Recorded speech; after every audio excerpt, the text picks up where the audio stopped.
My brother went missing 30 years ago. I just found him in my basement. Written by Scary Man 1985 on r/nosleep on Reddit. When someone you love just disappears, it messes with your entire life. For me, it was my 13-year-old brother David. I loved my older brother so much. We were living on a small farm town in the Pennsylvanian countryside. At that time, we were living in one of the oldest houses in town. Our house was built sometime in the late 1700s. On the night he went missing, I remember my parents weren't home that night for whatever reason, but back in the 80s it was considered okay to leave your kids home alone. Me and my brother were both sitting on the floor in the living room, listening to the radio broadcast. My brother asked me to fill him a glass of Hawaiian punch.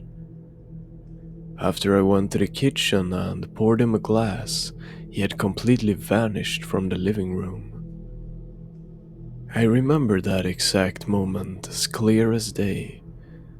I thought he was playing a trick on me.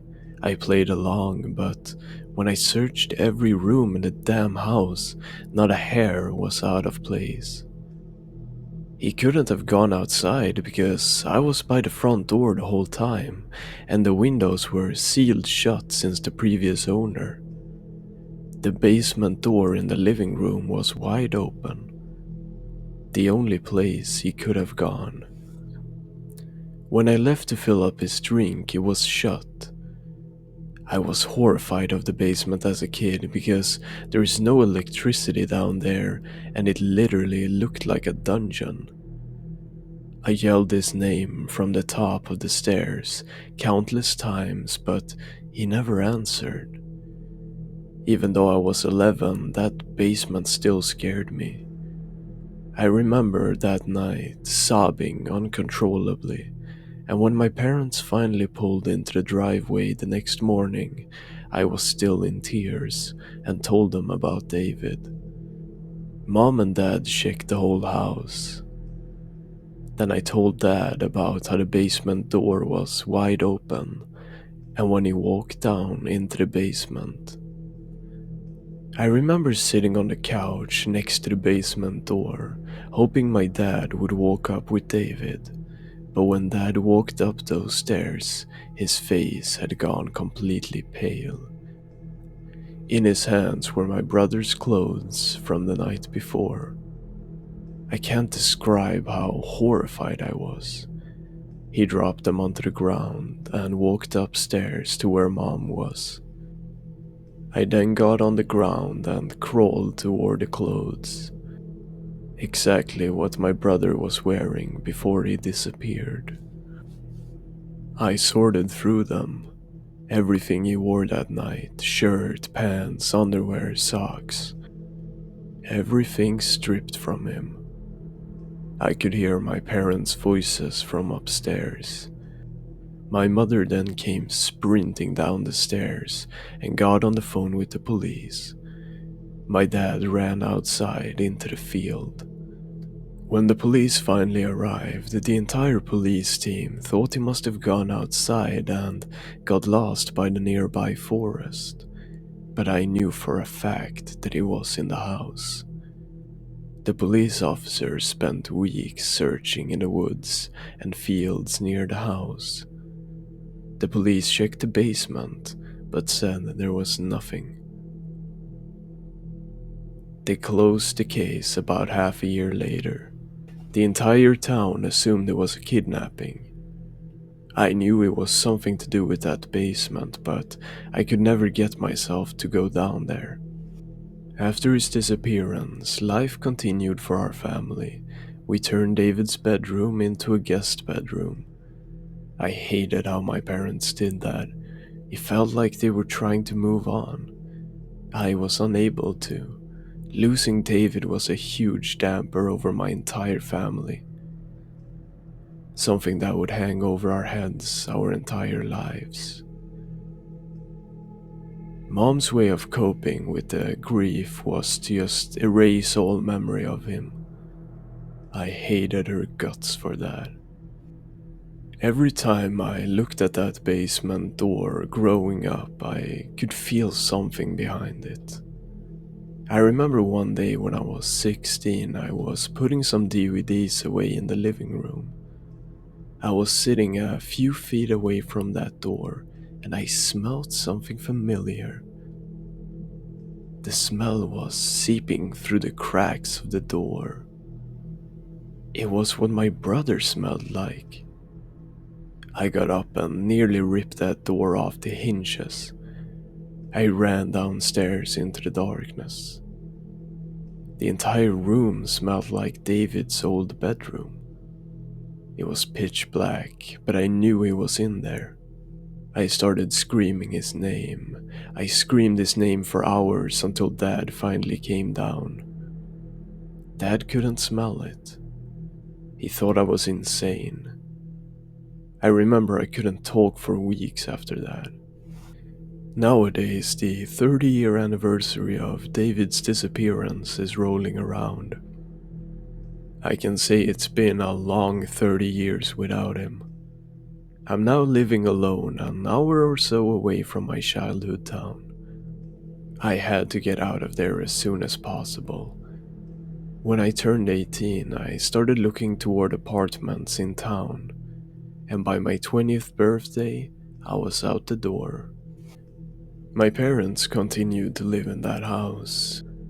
My mom developed stage 3 breast cancer about 3 years ago and was forced into a group home closer to the hospital. My father was given the option to move with her and sell the house, but he decided to stay there and continue farming.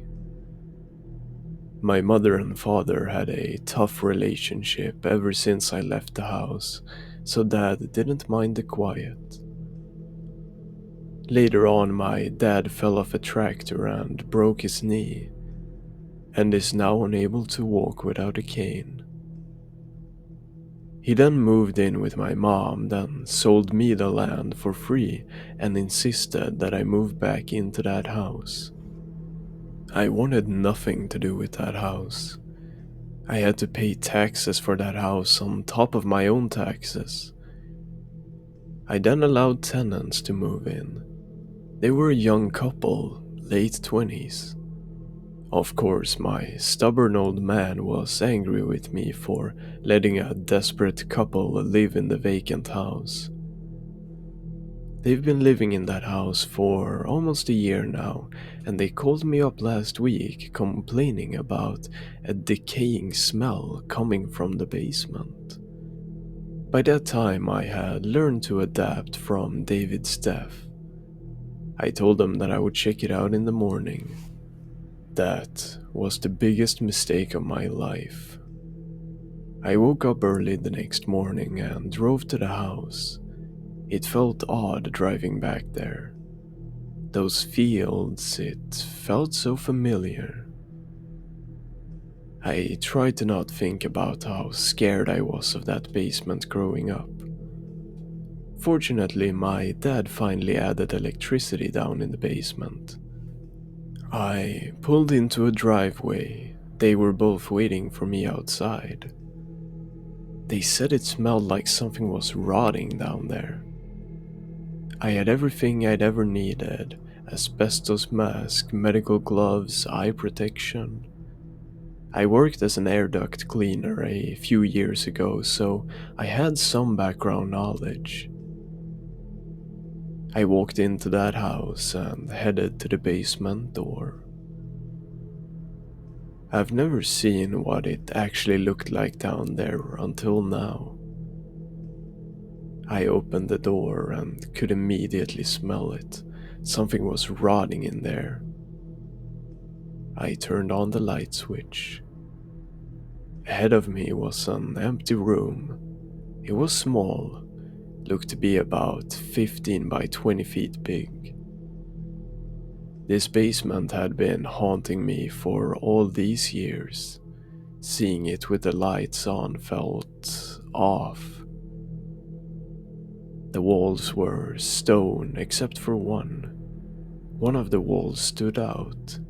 It was wood instead of stone. The smell was clearly coming from the wood. The wood was rotting. I walked over and I thought the best idea would be to just tear down the whole wall.